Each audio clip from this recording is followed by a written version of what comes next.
let's discuss Hikaru. I'm really interested in this topic. So for everyone, one of the people that Vladimir Kramnik has been focusing on while conducting his research is Hikaru Nakamura. Obviously, I think the overwhelming majority of the viewers know him. And I was really surprised by that because it is well known and it's like universal knowledge, I would say, that Hikaru and Magnus are probably two of the best or are the two best online Blitz players of today and ever, probably. Hikaru was around 3,500 rated on ICC like 15 years ago already, or even more, when engines were by far weaker. And I personally find it unbelievable that his results could be explained by any kind of form of cheating. So I was really surprised. So the question is, why have you focused on Hikaru so much? And do you really believe that there is something fishy about this player? And what does he stand to gain from this if it is so? What's your opinion? I mean, well, first of all, it doesn't matter at all what is the name. I was not focusing on Hikaru. I was focusing on the performances.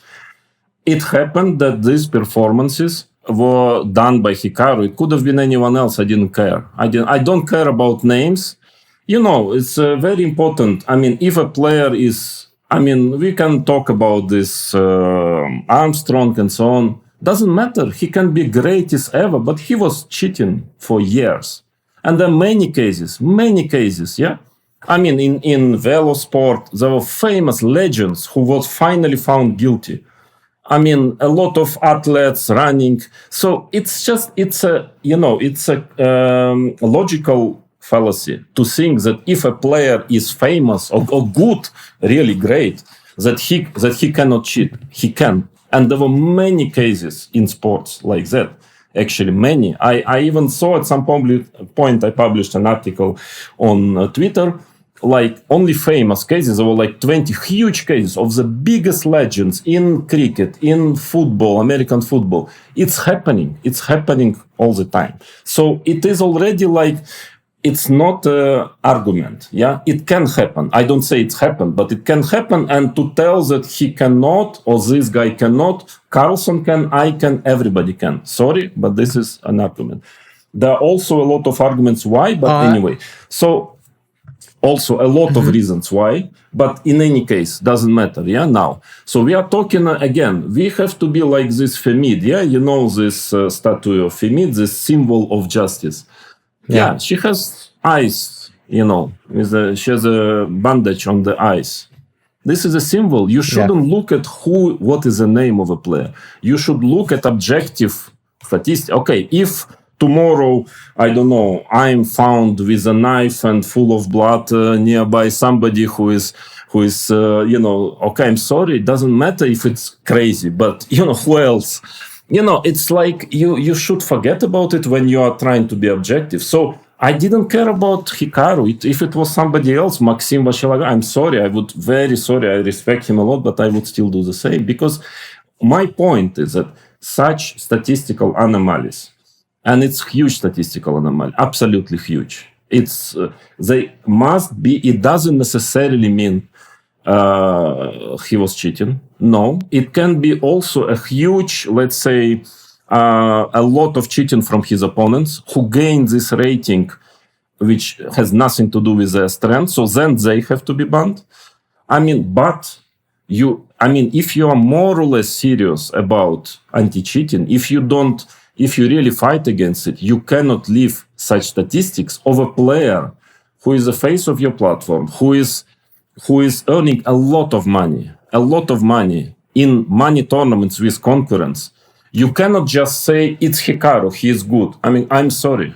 No, if it would be me, I would be the first one to say, yeah, please check me. Because I understand that my concurrents would think, it's very normal. So it's a matter of principle. It's a matter of principle that nobody is above the law. Nobody. And if this is, and I can assure you, and they never contested it, that all those tricks are absolutely unthinkably low probability.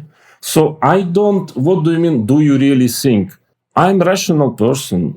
I see the statistics. I know that the probability is extremely low. I know most probably, like 99%, that something was, let's say, fishy there. And it's not because I want it. It's because mathematics, sorry, because we are living in a strange world when what I think, or I like this guy, so he cannot cheat. I don't like this guy, he can cheat. No, it's mathematics. I'm sorry.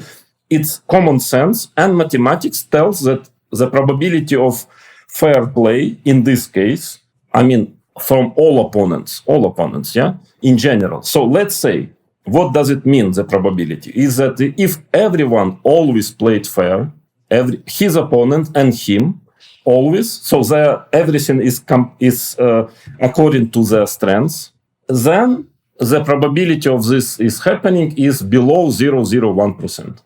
Okay, so what should I think? Why should I believe in something? I believe in mathematics. It's extremely unlikely. So, finally, I wanted to be all what I wanted. Check it. Give us a very open report, mathematical report, not nonsense as they did, but mathematical report. Explain us concurrence, because it is the test for integrity of chess. It is even more important to do it with a very well-known player than with somebody else. You must be sure that top players who are earning most of money, they're clean. And it's in the interest of platform, if the situation is as you believe that they really want it. So that was my case, and I was explaining. And instead of actually saying, it is clearly strange, we will check it and we will publish. Something reasonable, not this nonsense which they did, because that was just fake. Ridiculous report, and I explained many times. So that's what, and I still want it. So as long as it's not done, and it's not explained to me and to others, if it's Magnus, if it's my friend Grishuk, I don't care. I believe in 99.9. I would be on the side of 99.9 probability than 0.01 probability. If they explain it, prove it mathematically, I can change my mind. But I'm sorry, I'm just a rational person. That's all. That's the whole story.